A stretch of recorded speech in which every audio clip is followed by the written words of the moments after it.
Beauty Spy Episode 7-8 Tonghab Opuning Mente Uyunjio Pan.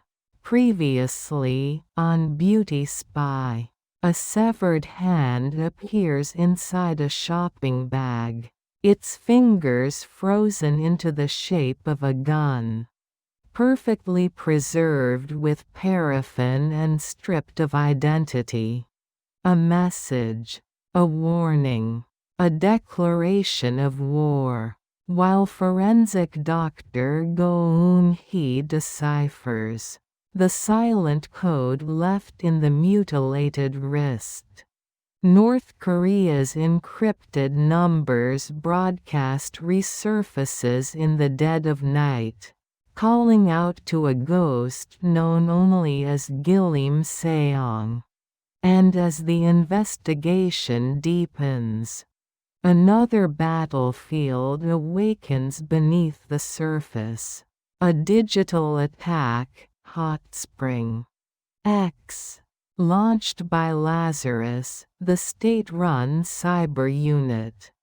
Two fronts, one truth, and a shadow that walks freely inside the NIS. This is the beginning of the twin mysteries that will decide everything. Episode 7-8, The Paraffin Hand and the Rising Code War. Beauty Spy Episode 7 Full English Version. The owner of the paraffin cast, shattered hand. Crime scene night. Red emergency lights flashed inside the police cordon as night fell. The entire scene resembled a chaotic stage play, noisy, frantic, disordered. Camera shutters burst everywhere, mixed with bursts of police radio chatter, amplifying the tension. Photojournalists were busy snapping shots. Police officers scurried around enforcing the cordon. In the middle of the commotion, Inspector Ma barked orders with a tired, irritated expression. "Keep everything in the vehicle exactly where it is. Any other traces? Look carefully, don't miss a thing." "Nothing so far, sir. We've searched the whole area. Search the perimeter too. Turn over every piece of trash if you have to. This is not a simple incident." NFS National Forensic Service personnel carefully collected a shopping bag containing a severed wrist, along with all surrounding evidence. Clad in white protective suits, their movements were precise and controlled. Inspector Ma pulled away from reporters and turned to Detective Zhang. "Check every corner of that car again. Under the seats, the trunk, even the ashtray. Detective Kim, pull all nearby CCTV from the shops and canvass residents. I'm heading to NFS for preliminary results." "Move."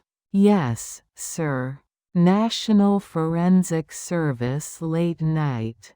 The lights burned late into the night, reflecting the tight tension of the facility. Dr. Go Eun-hee stood in a surgery-like autopsy room, analyzing the severed wrist. Her eyes were steady, razor-sharp. X-rays flickered on one screen. Blood analysis continued on another. On the cold metal table, the wrist had stiffened into an eerie shape. Inspector Ma, Kong Dae-bom from NIS, and his colleague Yoon Juntae arrived at the conference room. Their faces were grim, hungry for answers. Dr. Go was already waiting, calm and unwavering. "Thank you for coming at this late hour. I asked for a special meeting because my intuition feels off about this. Or rather, the message inside this hand is far too disturbing." She tapped a remote. The X-ray of the wrist appeared on the large screen. The thumb and index finger extended in a strange pose, mimicking a gun. Inspector Ma and Juntae instinctively frowned. Kong Dae-bom's eyes deepened. This wasn't a simple severing. This was arranged to point at someone. Bang! A clear signal, aiming at a specific target. A message? Does that mean we're not dealing with a simple homicide? Could this be related to spies? North Korea? Silence settled. Dr. Go looked directly into Kong Dae-bom's eyes. "We can't rule that out. This pose is far too deliberate. And something even more shocking. We detected paraffin traces inside the wrist. A substance used to preserve corpses." Paraffin. Inspector Ma blinked. "Like candle wax? To harden it?" "Yes. Liquid paraffin was injected into the blood vessels. This isn't standard decomposition prevention. This is plastination, a high-end preservation technique developed by Dr. Gunther von Hagens in Germany. Used primarily for anatomical exhibitions. Why would anyone use that on this hand? What purpose? Juntae's face twisted in horror. To sever a wrist, form it into a gun shape.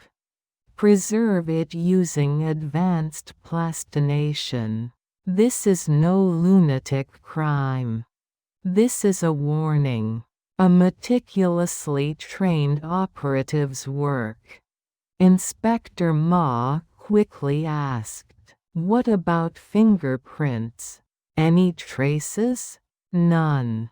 The fingertip skin was completely removed. Carefully, deliberately. To prevent identification." "DNA, then?" Kong Dae-bom asked. "We have DNA. But it's not in any domestic database. And without palm skin or inner prints, it's almost impossible. Still, we'll try. We won't give up." Inspector Ma swallowed. "Anything else? Even the smallest clue?" "Actually, yes.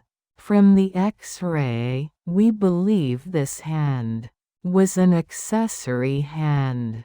"Accessory? You mean a prosthetic?" "No, not an artificial limb.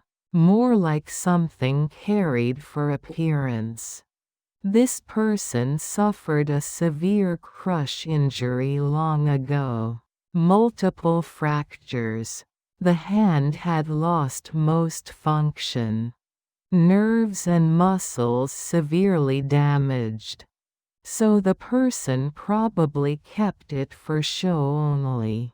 A decorative limb." Inspector Ma's eyes brightened. "So there must be hospital records." "Exactly. Such surgeries leave extensive documentation. And disability assessments too. Search for any records of severe right-hand crush fractures."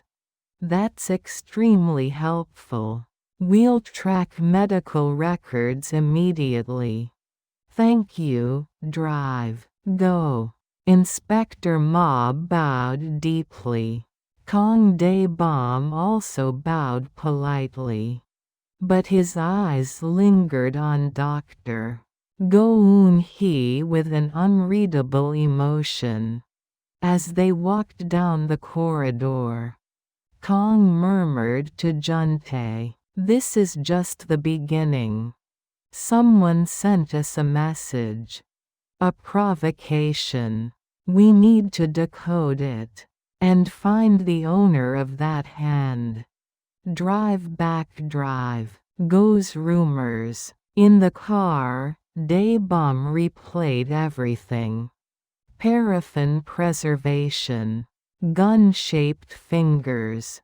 Erased prints. Nothing made sense, yet everything felt connected. "Hong," Juntae said. "Doctor Go's no joke. She's got real skill. Not normal." "I agree." She felt firm. Elegant even. Calm. "Oh ho, that's your type, huh?" Juntae laughed. "No, not like that. She's just competent. Solid." Sure. Want to hear something else?" "My junior at NFS told me." "Creepy stuff.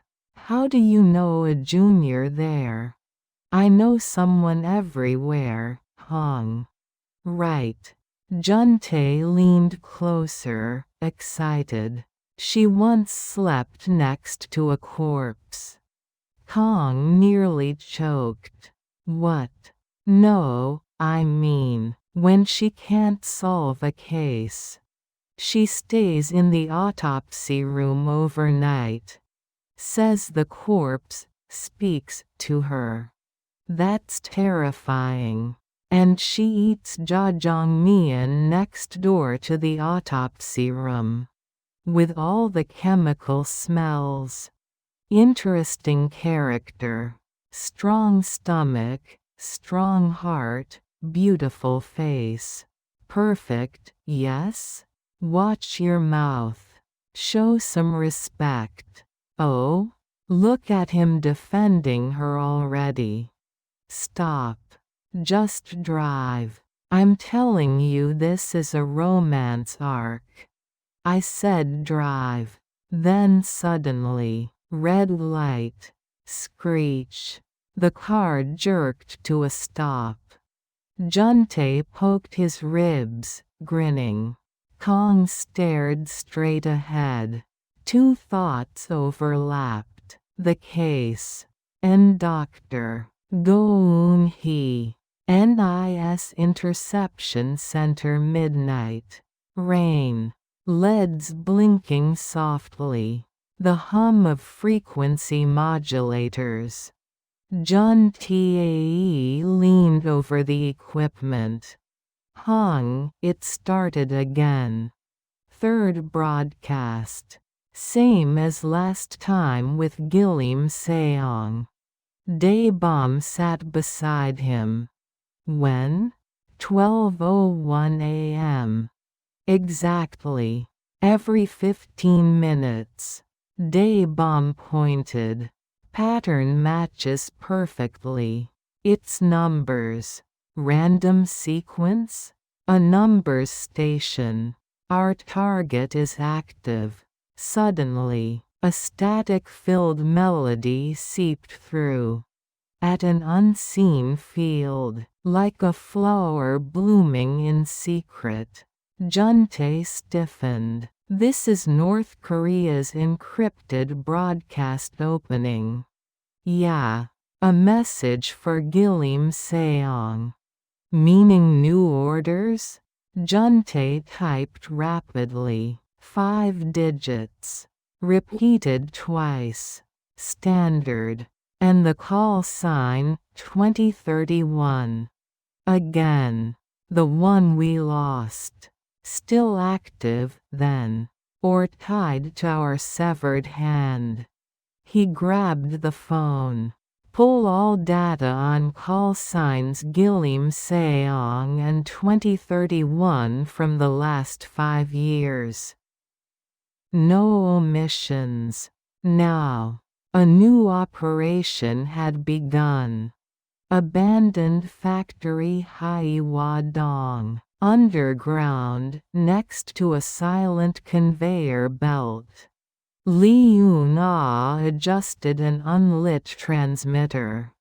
A faint scar sat on her hand. From Naples, where she sprayed GPS pigment on Vladislav.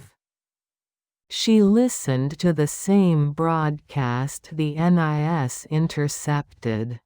Her expression calm. Her eyes stormy. Rendezvous failed. Maintain Artemis standby. She whispered. She shut down the transmitter and rose.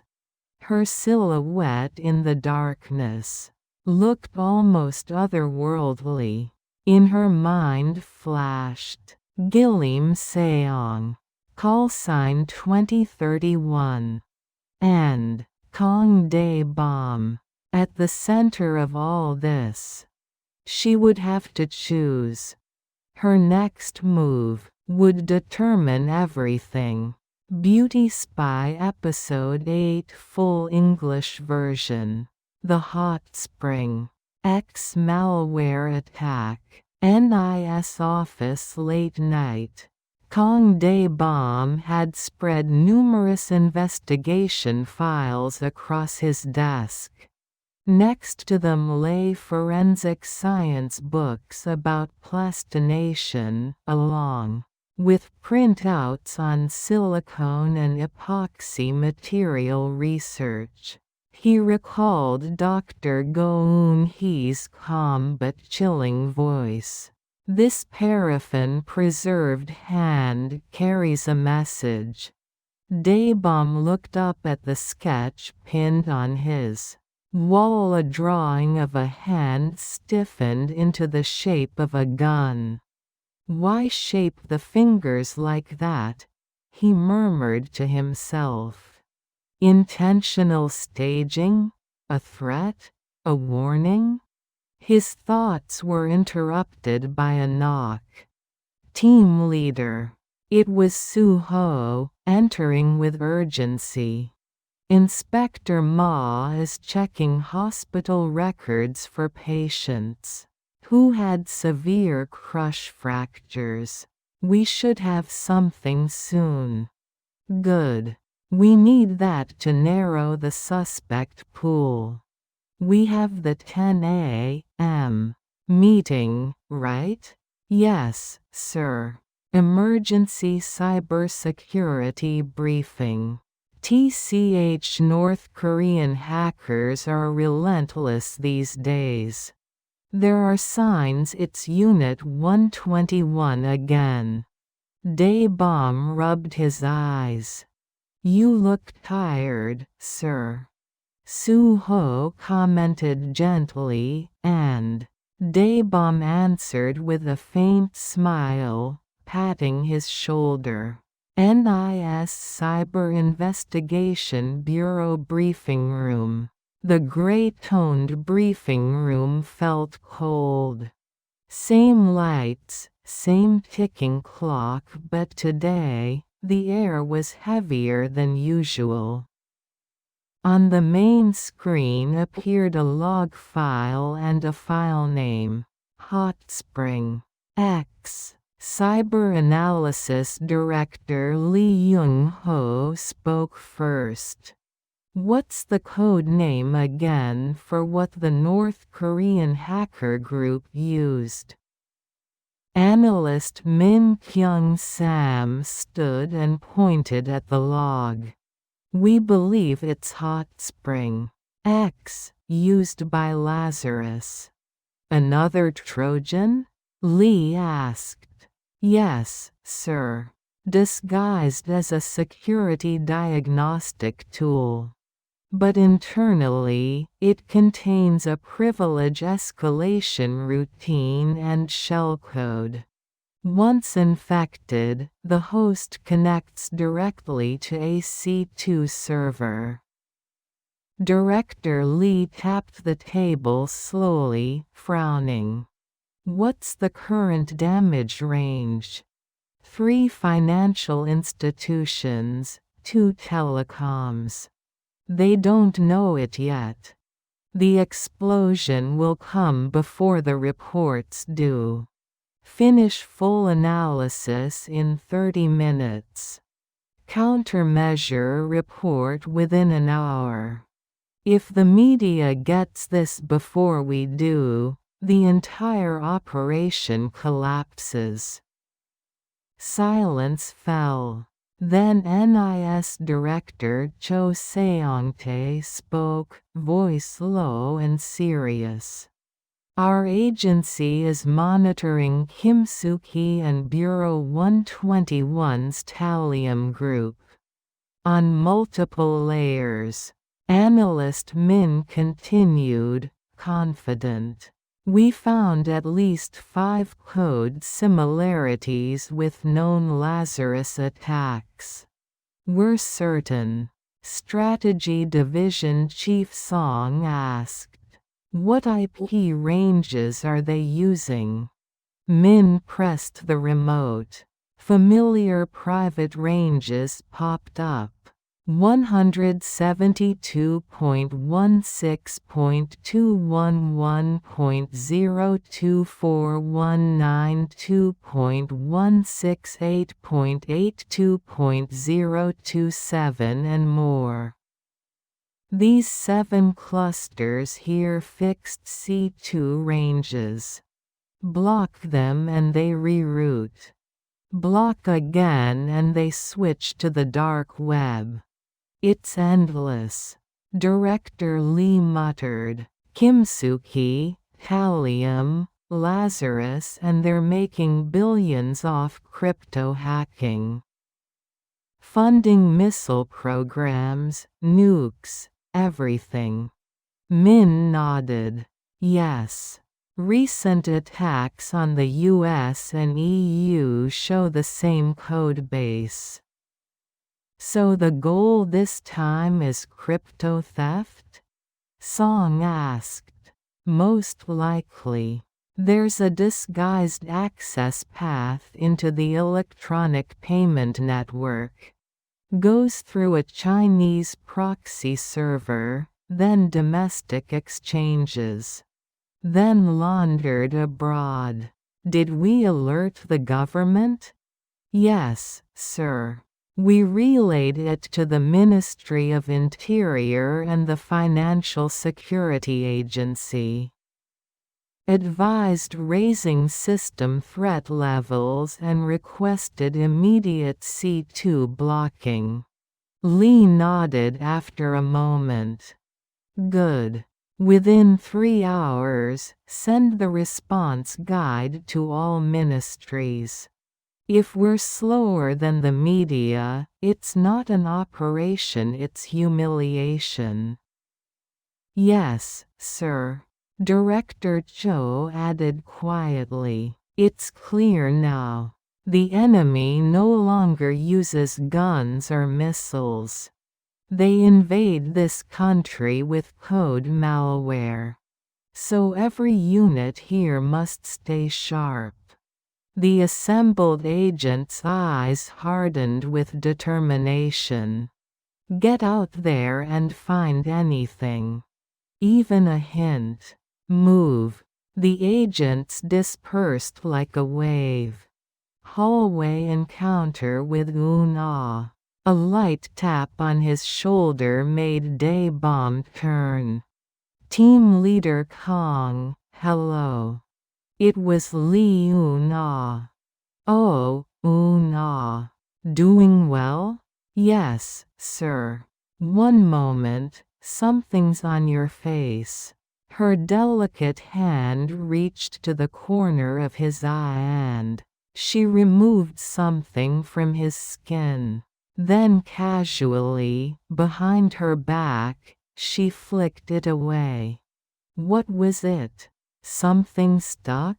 Oh, nothing really. You must be tired. A natural, gentle touch. Almost affectionate. She's surprisingly warm, Dae-bom thought. But Una code name Jang Eun-young, secret liaison of Gillim Seong was hiding a blade behind that smile. No one knew. And yet she stood before the NIS team leader without a tremor. A fearless woman. Still, deep in her heart, something stirred whenever she faced him. A feeling she couldn't suppress. Team leader, you look better these days. I'm glad. Yeah, I'm getting better thanks to you. I worried. Please stay strong. Sorry. We've been meaning to have a meal together for 2 years. You were stabbed twice at Chongyicheon and barely survived, sir. I completely understand. Arg, don't remind me. To me, it's enough that you're alive. Come on, see you later. He walked back to his office. The first thing he did was check the mirror. What was on my eye? Another tiny speck of eye discharge. Need to go to the medic later. So Una picked off my eye gunk, gross.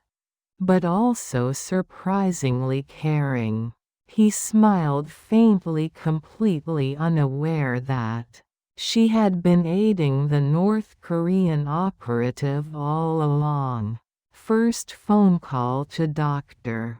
Go-eun-hee. He picked up his phone. On screen drive. Go-eun-hee. He hesitated, then dialed. Doctor. Go, this is Kong Dae-bom. How are you? Oh, team leader Kong. What's the occasion? I wanted to ask something. To me? What is it? The plastination technique you mentioned earlier used in the Body Worlds exhibition. I'm curious about the exact process. Oh my, your passion for learning is impressive. Even I find that part difficult. When removing all bodily fluids from a corpse. I'm sorry, I suddenly received something urgent. Please visit sometime, we'll talk properly. Of course. I'll call again. Their first phone conversation ended abruptly but left a trace of excitement. Juntae's home late night. Ding dong, ding dong. Yoon Juntae rang his apartment doorbell. His wife Yun Young opened the door. Their dog, Happy, ran over wagging its tail wildly. Oh? You're greeting me today? Usually you act like you outrank me. Juntae joked, picking up the dog. Inside, the atmosphere was frosty. Little Seong-yun stared sullenly. Yun Young looked irritated. Too many late-night absences. Too many broken promises. Seong-yun, are you upset because Daddy didn't come home last night? The boy pouted. Daddy's always late. Always breaking promises. Super annoying. He wasn't wrong. Juntae sighed internally. Should I just tell them I'm NIS already? No, he still kept his cover.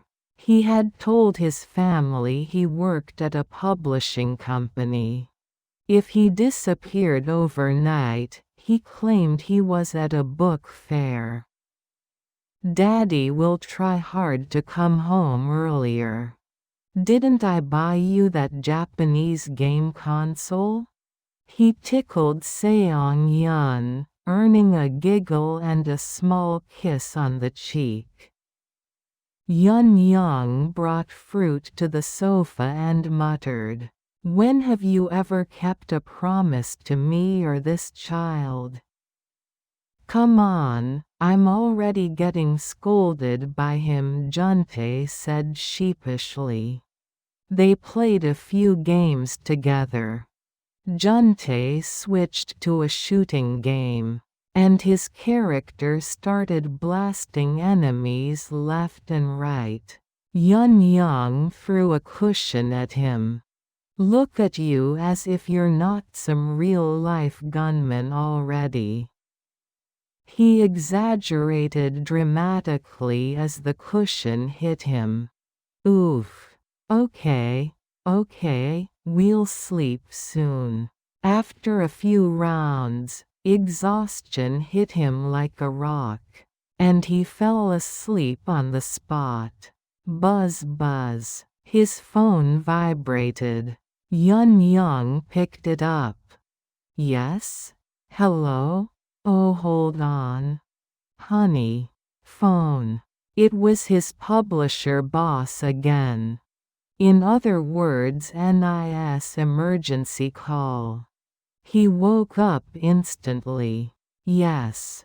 Understood. I'll be there immediately." He went to grab his coat. "You're going out again? Does that company ever sleep? Why call you at this hour?" "It's urgent. At this rate, people will think you're some national security agent. Protecting the country." 247. Juntae froze for half a second. "Sorry. I'll be back soon." "You never come back soon. Take your underwear with you." "Honey, could you pack it for me?" "I already did." "Take it. Thanks. Don't overdo it. It's not like your company is saving the world." He stepped into the car. Vroom. The phone rang again. He answered while driving. It was Dae-bom's voice filled with adrenaline. "Juntae. I remember. The accessory hand, the owner with the multiple fractures. I know who it is." Cut to black. Beauty Spy Episode 7-8 Tonghab ending Menteu Yunjiopan. The paraffin preserved wrist. The encrypted numbers broadcast. The hot spring. Cyber attack. Every clue, every signal points to a single, converging truth. Someone is sending warnings. Someone is receiving orders. And someone, hidden in plain sight, is playing both sides. As night falls over Seoul, Agent Kong Dae-bom pieces together the final fragment, the owner of the accessory hand. And while he advances toward the truth, Lee Eun-ah stands at the crossroads, a loyal operative to one world, a trembling heart tied to another. The game has already begun. The players have taken their positions. And what comes next will shake the NIS to its core. Stay with us as Beauty Spy steps into its next chapter. The truth is closer than ever and far more dangerous than anyone imagined.